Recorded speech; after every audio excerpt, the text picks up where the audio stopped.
Hello everyone, welcome back. Tom with Capo Fetish. First off, I'd like to thank all of you who have subscribed the past 8 months. Just hit the 1,000 mark. Pretty amazing. When I started this channel back in January, I never even thought I would even come near even 200 or 100, So I really appreciate all of you who have subscribed. I love all the positive comments. It means a lot to me. It's great talking to people who love music and having that connection. So cheers to all of you. Thank you so much. So back probably February or March of this year, I posted a video called The First Needle Drop. And it talked about how I became a music obsessive at an early age. Basically, as a toddler, I had a Sears Silvertone record player, a little kid's record player that I used to play my brother's 60s 45s on, and that's kind of how it all started. So if you haven't seen that video, check it out. It's called The First Needle Drop. And this is kind of a part 2 of that video. This is about how I started a record collection, basically, from a very early age. From about age 5, I started acquiring records and then eventually buying records. So basically, the first record store I ever remember walking into was a record store called Powell Records in Canoga Park, California. And they mainly just had 45s, but they had the most amazing 45 collection behind the counter. It was basically from the ceiling to the floor. And this is about 1970, roughly. So you'd go in there and you'd ask for any 45 from the 60s basically up to 1970, and this guy would have it, and he'd have a brand new copy. He had this huge backlog of 45s. So like sometimes we'd have 45s in the family that would break. One in particular was Seven and Seven Is by Love. This one for some reason kept breaking or cracking, and we'd go in there and we'd say, "Do you have Love 7 and 7 Is?" And the guy would go, "Yep, here it is," and he'd just throw it on the counter. We'd purchase it, walk out. So that was like my first real experience at a record store, Powell Records. It was like a little mom and pop store. Really cool. And then the next memory I have of going to a record store and actually, seeing albums, brand new albums, was with my brother. And I don't remember what record store it was, but I think it might have been in Tarzana, Encino. But I remember going with him, and I remember distinctively, this was, I was about 4 years old, late 1969. I remember him purchasing this album here, Neil Young's Everybody Knows This Is Nowhere. And I remember actually, holding the album as we drove back home. And I remember him putting it on the record player. And I remember just gazing at the cover. I was really into covers at an early age. I was really into record labels.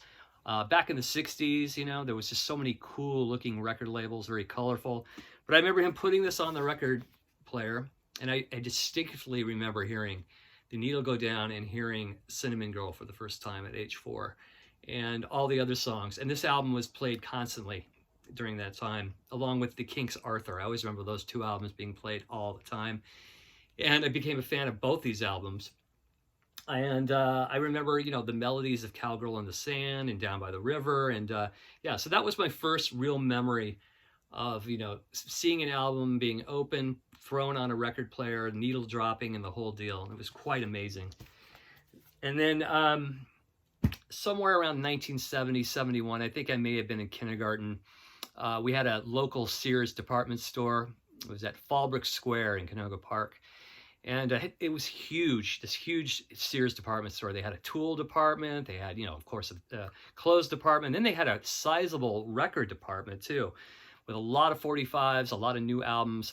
And I remember I was one of those kids where, I didn't, like, if I went to the store, the department store with my parents, my mom mainly, I would always veer off into the record department. I would never go into the toy department. I would always, like, just zone in on the records and just flip through the records. I didn't know who these artists were or anything, but I just loved looking at records, and labels and everything. So I remember looking at the 45s, and I remember asking my dad, can you please buy me a 45? I think they were like $0.25 back then, right? And I remember just buying this record off the cuff. I have no idea who it was, but I liked the label. And it ended up being Temptation Eyes by the Grassroots, because I picked it out because I just liked the look of the label, the ABC Dunhill label. But when I got home, I was, really surprised because I loved the song. It's just a great song. So it was just something I picked at a random because I liked the label. And so this was my Very first 45 I ever bought. This is the original copy that I bought at Sears, or my dad bought at Sears back in 1970. And then there was another record store, mainly that carried used records.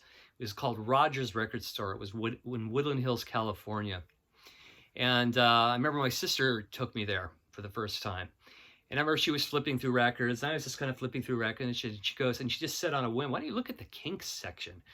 And so I just started flipping through the Kinks albums, and I didn't know what one Kinks album was from the next. I just remember liking one particular cover, and she goes, "I'll pick it up for you. If you pick something up, I'll buy it for you." So I ended up picking this album, and that was the Live Kinks. And I remember her purchasing it for 50 cents, brought it home, played it constantly. And I was so drawn by the whole live experience of the album. I remember just girls screaming throughout. It said on side one that All Day and All the Night was the first track, when actually it was Till the End of the Day, so it was a misprint.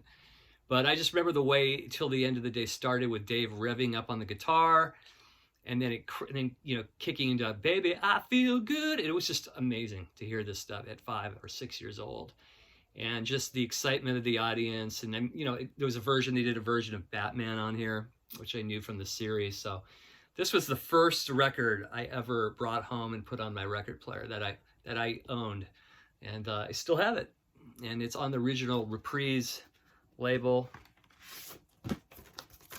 the pink cover. Pretty cool stuff. And then once I wore that album out, and I needed to get more records, right?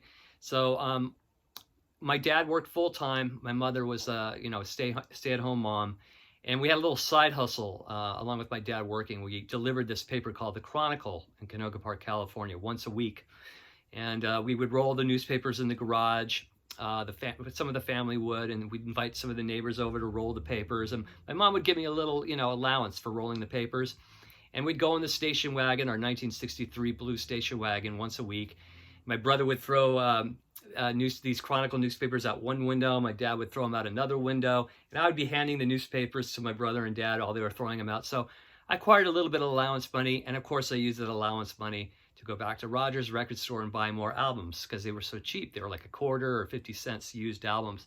So I remember picking up more Kinks albums, and this is another album I bought early in my collection, the Kinks Greatest Hits. And I needed more Kinks. I was becoming a Kinks obsessive even at this early age. I got the Kinks Size record album. And then I started acquiring albums through other people. My sister had friends, and they would just give her albums, and then my sister would give me these albums. So I remember her friend gave her the Beatles' second album, and my sister gave me this album. This is one of the first Beatles albums I own. It's totally scratched, but I played it to death. I love this album. To this day, I still love this album, even though it's not an official Beatles album. But just Thank You Girl, and You Really Got a Hold on Me, and I Call Her Your Name. Great stuff. This was played early on. I was probably about 6 when I acquired this. And then I acquired the Beatles' Hard Day's Night soundtrack as well, from somebody she knew. And I always skipped over the instrumentals. I just wanted to hear the Beatles songs. So, and then I ended up going back to Rogers again, buying a few more records. And another one I picked up that I really liked at the time was the Monkees' Pisces, Aquarius, Capricorn, and Jones Limited. I always liked the Pleasant Valley Sunday Words single. We had that in the family, and I noticed that those 2 songs were on here. That's why I picked it up. And there's some really good songs on here. The Door into Summer, Love is Only Sleeping. Yeah, Star Collector. Played this quite a bit in kindergarten. Good stuff.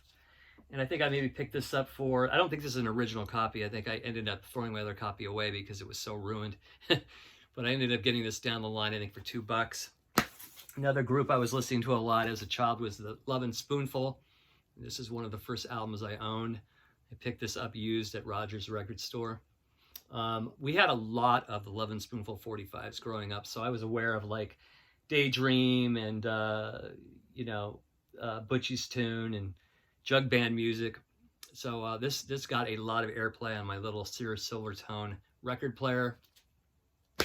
And then, eventually, I just started acquiring albums. My mom would go out to the store, maybe the market. She'd see like albums that were $1, and she would pick them up for me. And she picked me up this Dave Clark 5 album, this really obscure album. Not a really great album, but I did play it a lot back then, called Satisfied With You. And she picked me up this Gary Lewis and the Playboys record. Played it a lot back then. I don't think I've played it in 50 years, but this was an early acquired purchase. Then around the summer of '72, a new record store opened up in Canoga Park off Topanga Canyon across from Canoga Park High School, called Sunshine Records. They carried a lot of promo records. And I noticed when I was looking through the records there, they had a ton of promo copies of the Kinks Chronicles. This is when it was just released. So this is around maybe May, June '72.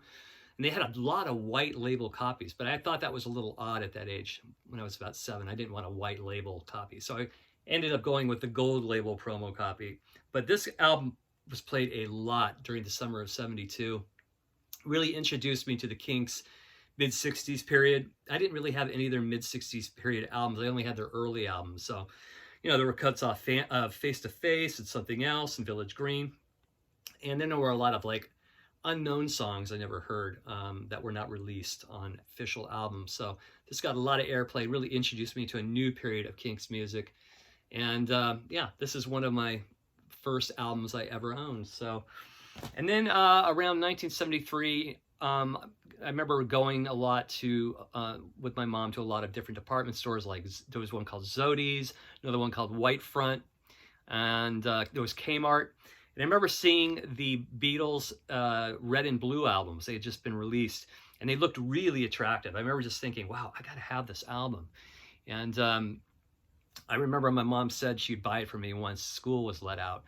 And there was this department store called the Treasury in Woodland Hills. And I remember the last day of 3rd grade, my mom took me there and bought me the Beatles Blue album. And I played this thing to death during the summer of '73, and played it so much, even the neighbors, I think even the kids I was hanging out with were tired of hearing it, because they'd come over, I'd put it on, we'd be playing with, like, you know, Hot Wheels and Tonka trucks and all that stuff. And this album just it was played to death. And then I became obsessive with it, and I wanted the Red album. So another 6 months passed, and I requested that for a Christmas gift. And eventually I did receive this too for Christmas 1973, the 62 through 66, and played this to death. And this really made me want to start collecting all the Beatles records, at least all the US ones at that point. And if you notice in the thumbnail, I'm holding this album up, Christmas of '73, at age 8, and was very, very happy to receive it. So anyway, these are like the first 12 albums I think I owned, you know, in my life, and I just wanted to share that with you. That's how my record collecting started. What were your first albums you ever bought or acquired? I'd like to know. It'd be really interesting. Thank you so much for watching, and again, thank you for subscribing, and we'll talk to you soon. Take care. Bye-bye.